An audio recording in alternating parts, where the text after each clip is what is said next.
Lustpodden riktar sig till alla som är intresserade av lust och relationer i terapi. Podden leds av religionshistorikern och teologen Leif Karlsson och Hanna Möllås som är legitimerad barnmorska, legitimerad psykoterapeut och sexolog med flera auktorisationer i sexologi.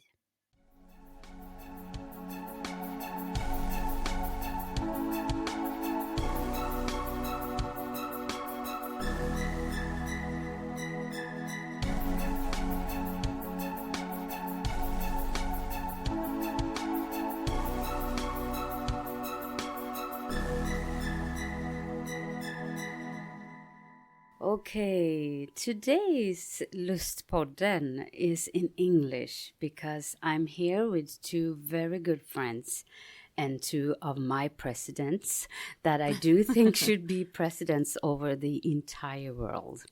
Because yeah, you can hear that they take me seriously, but I do think that if they were in charge, things would be different in this world. I would like to please welcome Tonny Bønlykke Hertz. Thank you. Yes, you've been here before. I have, Yes, talking about chemsex and about true. also the authorizations in Sweden and in Denmark and in the collaboration that we've been doing. That's so true. Yes, I don't know why. And thank you for inviting me back. Yes. And then we have Hanna here, Byström. We used to say that we're one non-colored Hanna, one colored Hanna, to just distinguish between us. But Hanna Byström, you are the president of Svensk Förening för Sexology. Yes. So just Tonny, just before we start, would you like to say something, who you are? For the people who doesn't know. Thank you for the nice introduction already. But I am the president of NACS, the Nordic Association for Clinical Sexology. I'm the president of the Danish Association for Clinical Sexology.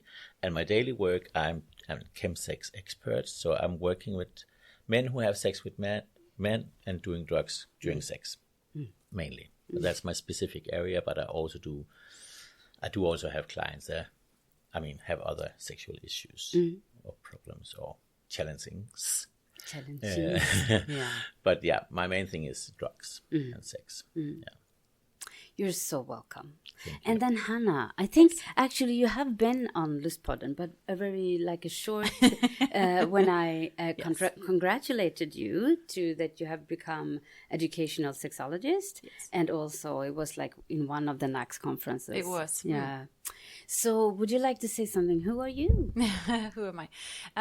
So I do my sexological work in a sort of a sexual health clinic in Göteborg. As a very specialized sexological and health where clinic. you work in a team there with, we are a few sexologists, there's a few psychologists, physiotherapists and a gynecologist, and we're looking to hire an andrologist, but they're hard to find.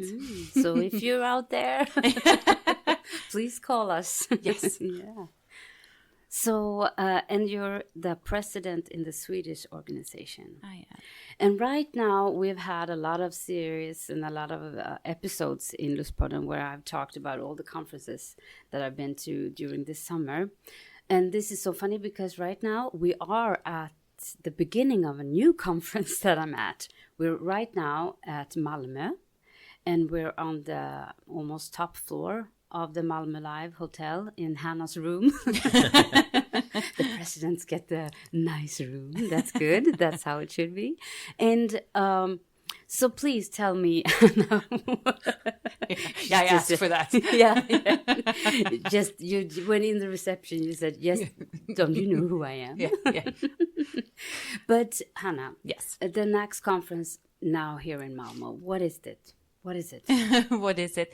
So we do this annually and have been doing so for many years in the Nordic collaboration, the Nordic countries, and Estonia is also so in this NACS network that we're currently in. And so we do this annually, and this time it's Sweden's turn to host the conference. So we did this 6 years ago, and now it's time again to do it in Malmö. And we do it. I mean, it's a conference to sort of promote scientific and professional exchange, and just meet colleagues that work in the sexological field.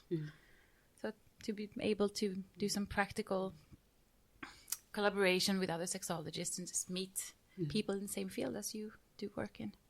So we start today with some meetings, but the conferences actually starts tomorrow on Friday. Yes. But how long does it take to plan a conference like this? Well, I think it is kind of special because we do the association's work is in a free time. So that's why I think it takes a little bit longer. If you did work with planning conferences, it wouldn't take almost a year. I've done that before, and it does not take a year. But yes, you need to start planning maybe, because I know that you, Tonny, is already planning for next year's conference in Copenhagen. Yeah, that's true. Yeah. Because it takes some time, and you need to sort of find a venue, and it's always during the weekend so that people can join, even if they're clinically or working otherwise. So, yeah. So you are already planning for the next conferences. That's true. Yeah. We started actually a half a year ago to start, but because as Anna said, it takes time. Yeah, it takes and time. because we're doing it in the spare time, and we have to find a venue, we have to find a price that's just okay. I mean, because a lot of the people that are coming here is actually paying by themselves. Yeah. Some people are lucky because they get paid from the workplace where they that's are, right. but a lot of people are private sexologists, so they pay by themselves. That's also, as you said, Hanna, we're doing it in the weekends, so people actually don't have to take too much off work to join the conference. So it is a puzzle to make it work. Yeah. So this year's conference, Hanna, what is there a theme or a special thing that we are talking about this year? Yeah, so the overall theme is identities in a changing world, and where does clinical sexology fit in? And then it's been divided into, because there are 3 conference days, so Friday, Saturday, and Sunday, and it's been differently themed every day, so that you get sexuality against the norm, sexology in the future. So the different days are themed differently. So the first day would be sexualities against the norm, and then the second day is sexology in the future. And the last day is sexuality as part of general health. And so there are 6 keynote speakers, 2 for each theme and day. And then lots of panel talks and abstract sessions. So they're quite packed, the conference days. Yeah. And what I also like about it is that as a participant, you don't have to choose different themes, and so everybody listens to all the same thing. Yes, we chose to do it that way. Yes. And I must say, I love that, because I partly don't want to, sit with the program and choose and say, oh, I want to do this, but I can't do that. And so it's nice. And it's also very, the sexology community isn't that large, so it's quite good that we hear the same thing also. That's actually one of the reasons that we chose to do it that way, because there are so many abstracts that we want to involve in the conference, and so many people that do lots of research and clinical work that is, sort inspiring and interesting to listen to. But we chose to do it in one big venue, so that we all do listen to the same thing, just because of that. So that and also because, if you're in the same room, maybe you meet different people, and you can talk about the same lecture during breaks. That's so true. Yeah. So, Tonny, as a president for the NACS organization, what are your inputs on why we need this kind of conferences and meetings? I think, first of all, actually, I think NACS is very important as an organization, and we have gone through a stormy history, but it is an old organization. We are 40 years old, more than 40 years old, yeah. So I think it's important to collaborate. Mostly because I think sexuality to be a sexologist is not a protected title.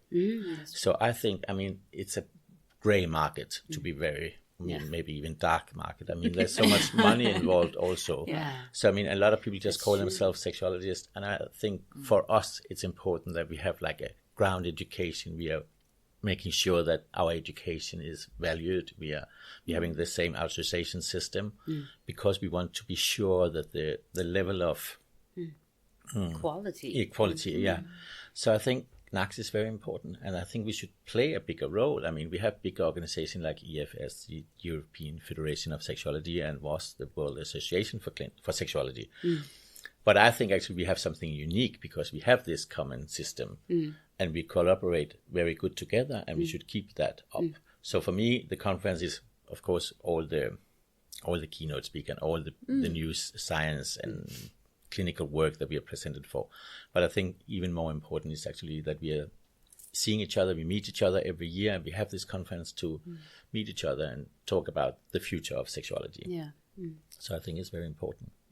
And also, as you start out, we also have meetings. I mean, we have the board meeting, we have the NACS, which is the authorization committee meetings today, and we also have meetings together to make sure that we actually, the quality is still there, and we improve the quality and how we can become better in sexuality. Yeah, it really is. And I mean, to be fair, it's not an easy work all the time because the countries are very different. Yeah.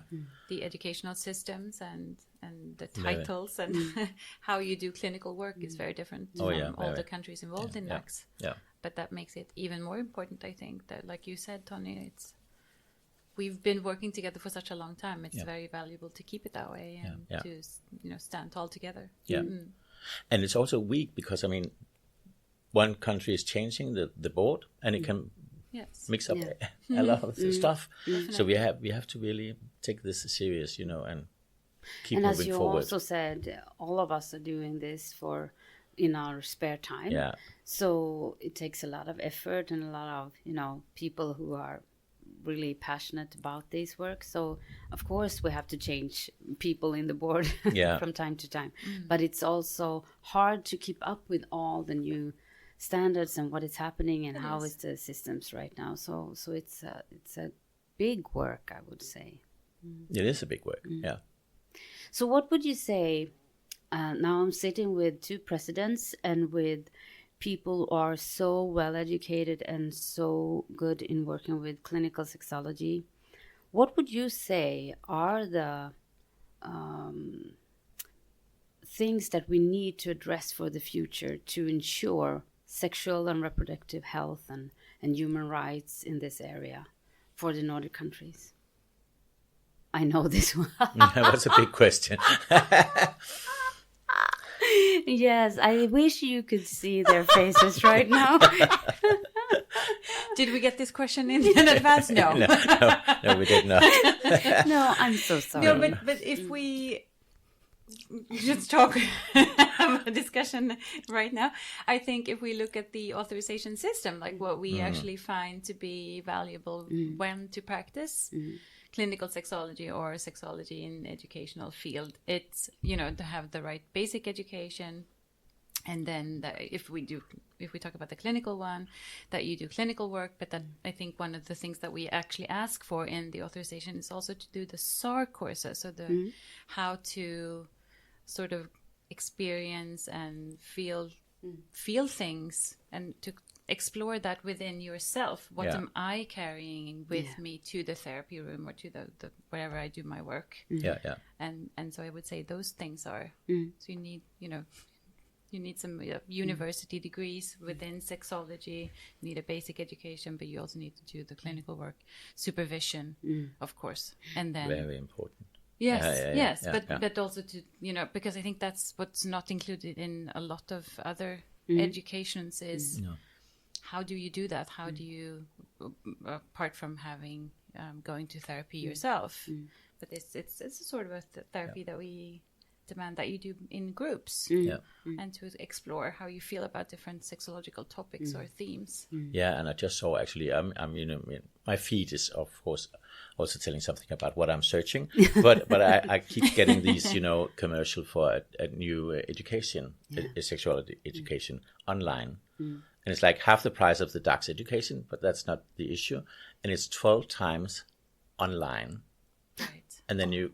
In that system, can call yourself a sexualist, they say, because it's not a protected title. So we are up against, and people, because people out there that don't know anything about that, they're just like, I can become a sexualist in 12 weeks. ish. Yes. I mean, and so one like, of the main issues is also that patients doesn't know. exactly. So they just really search don't. for someone who is a sexologist and they need help. They want to meet someone that has knowledge in this area, and they might find someone who has met the teacher 12 times. And with the fear of repeating what Hanna just said, because that's why we actually are demanding a ground education, first of all. And then we have like high demands on the sexuality education. Yeah, we do. We do demand 60 ECTS for like to become a sexologist. We have supervision, we have the SAR, as you mentioned. I mean, these are so important things that none of the other sexologist education there is out there have these demands. No, that's true. And I think the supervision is especially very important. And we demand that. I actually had quite a lot of hours actually in the system. And I think that I think for the future of sexology, I think that so many people try to talk about sexology and sex therapy as a very luxurious thing that is a privileged thing for some people who can pay for it. But I think it's very important that we have good educated people that are working in many different places if we want to have sexual and reproductive human rights implemented in our countries. So I think it's a very, very important issue. It's not something that should be for just a few. It should be in schools and everywhere. So this is very important. I think that's also something since we're opening the conference tomorrow, I'm giving a speech. No, I'm just please saying welcome. But then I looked at the speech I did 6 years ago in Gothenburg, and it was just after the Guttmacher-Lancet commission. They had redefined SRHR, sexual and reproductive health and rights. And so it was sort of upcoming, and everybody it's the new definition, at least implemented in Sweden by the health government. And I think we're at a totally different place now. So it's, it's political rollbacks and they draw back funding and it's disinformation and it's a lot different today than just 6 years ago. And I think that's also why the structural work is so important, because there are you can't have your sexual and reproductive health if you don't have the rights. No. And so they're super closely connected. And I think that's also why the educational sexologists are super important in all the countries, because that's where you do a lot of course, educational work, but also structural work that sort of comes from above. And then clinical work is more maybe one-to-one or in smaller groups. In smaller groups, yes. Yeah, I think this is so important. That's why I actually also added the question about the future of sexology, because this is also about politics. This is about human rights. This is about health and how we value human relations and how they should be safe and secure and happy and be able to take responsibility for sexuality, but also have the power to have health, sexual health. I think it's so important, and it's so interesting when you compare to 6 years ago. I mean, 6 years is not a long time. No, it's not. No. But it's happened so much. Yes. So please, can you be the presidents of the world? It would definitely be more sexy world. It would be, Definitely. We would probably make a few changes, though, as it is from today. I think so too. But I also think that when we address this question about the conference now and meeting all the people, is there issues where we are divided in the Nordic countries when it comes to sexuality, do you think? Or are we together on this? I mean, we have agreed upon a system right now that works for all the countries, but I think there will always be differences. Because of what we said earlier, there are so different educational systems. It's also different in how you do clinical work. And of course, structural it's also very different. Even our ground educations are different. Yes, in different countries. So, but I agree with you, Hanna, that we have settled at like a minimum standard for what we like. You need a bachelor in health and social science, And then we have the sexual education, which is also very different because we have the private education in Denmark. You don't have that in Sweden. You have the university, and then you can do the private SAR. Where all of that is private in Denmark. But we also have a university education for a master degree, which is also just the master word in Danish is different from the master in Sweden because I've learned that. ours is not a candidate because a candidate is compared to your master.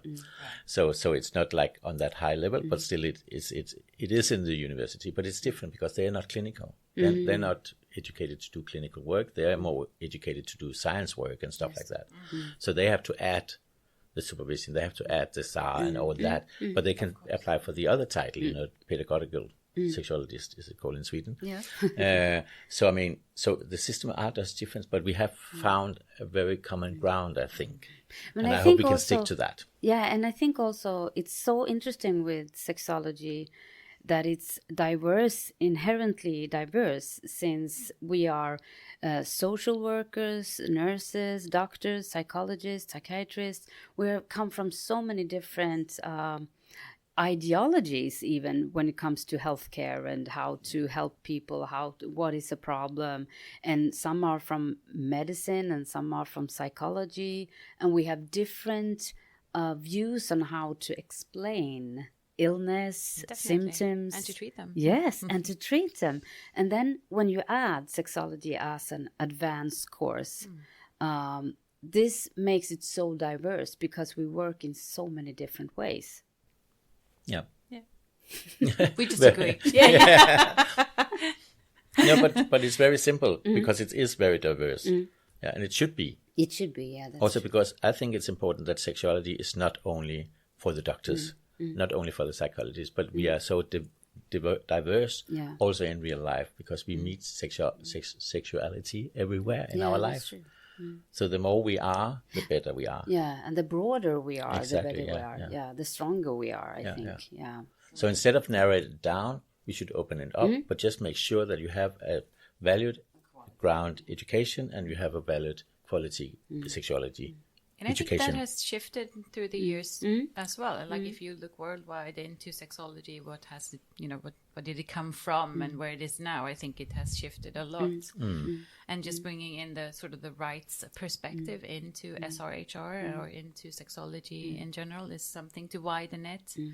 And also how you explain things. Like you said, Hanna, I think it's very different how you look at sexological issues. Yeah.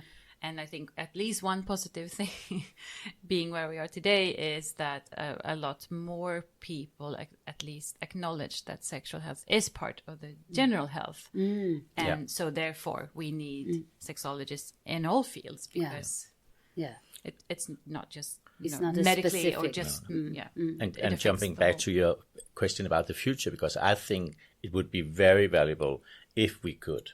It's a big work, but to fight for that sexuality is to become a protected title. Yes, definitely. It's hard work, but I know they in Finland are trying, but it's really difficult. We have tried in Denmark before, but it's just for. But if one of the Nordic countries, including Estonia, could have that as the first one, because then I think it would be easier for the next one to follow, because then we could in Denmark say, yes, but see, look at Sweden, they have it.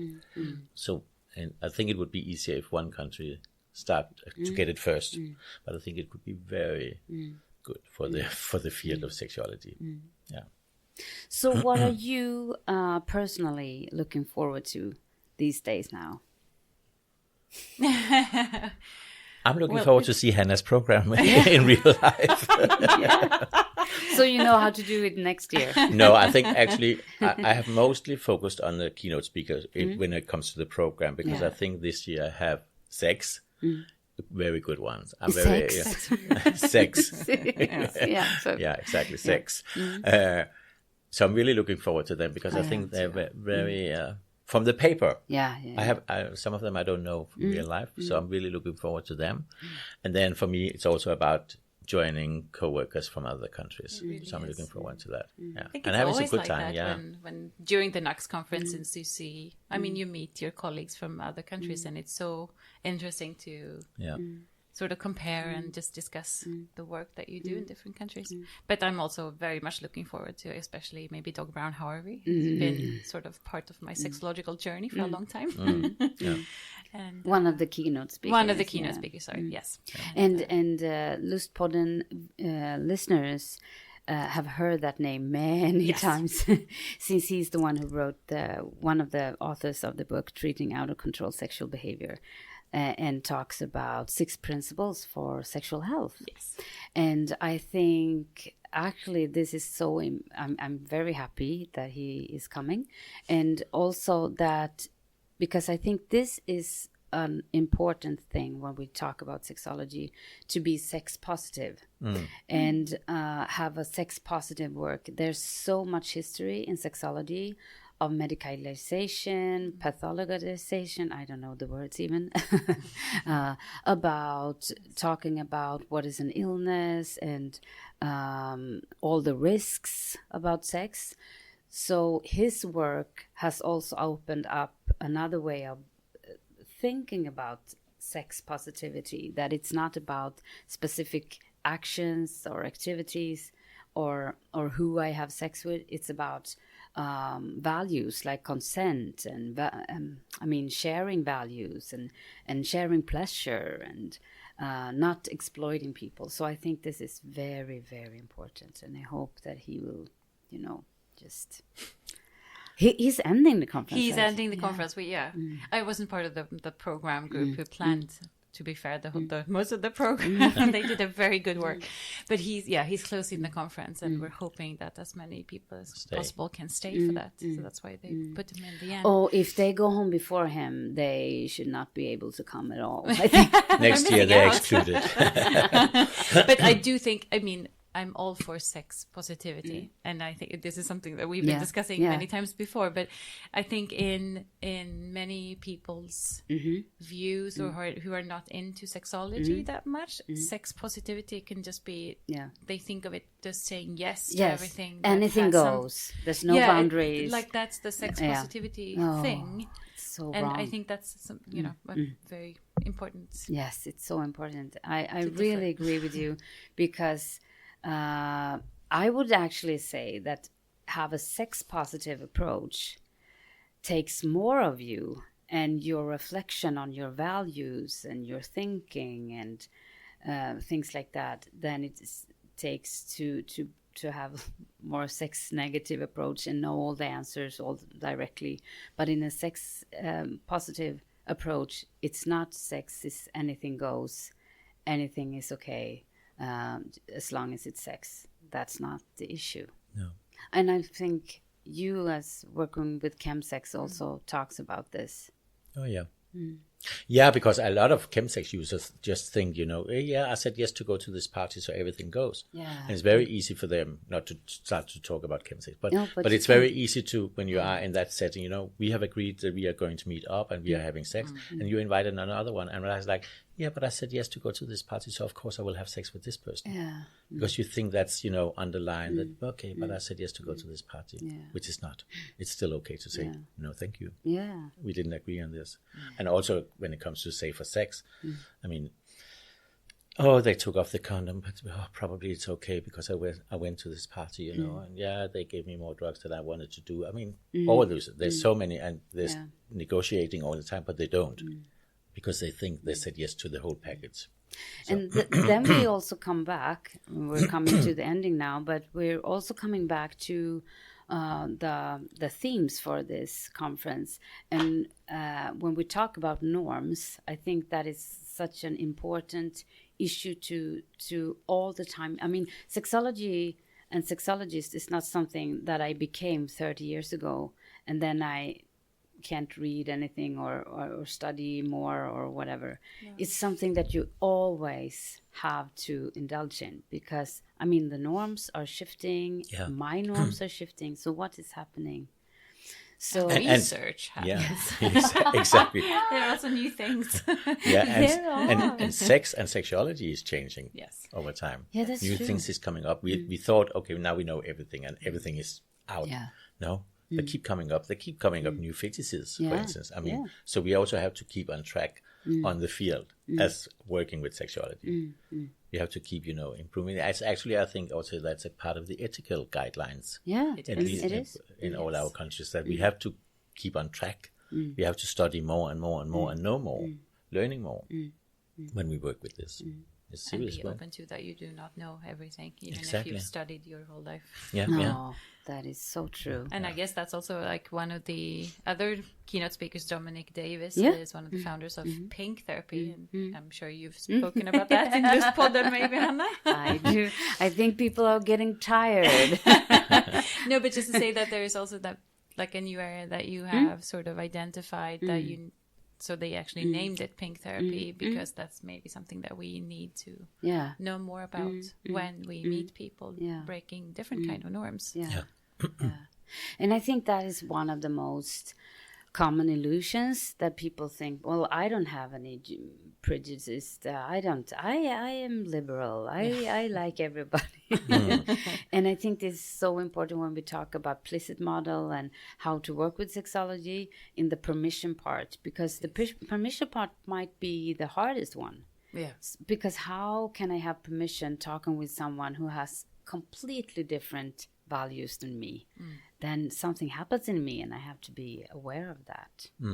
So I really would like to thank both of you, actually, not just being part of this little episode, but for you also working with this field in both the way you do when you do it professionally, but also the work that you do in NACS and in SFS and in DACS, and struggling and continuously just solving problems for us to just improve the work of sexology. So thank you for that. Thank you. Welcome. Thank you. And thank you. So let's go out and have a wonderful conference and meet We at the will. gala dinner, for example. Having drinks and laughs and a lot of talks. Thank you. Thank you. Hanna. Bye.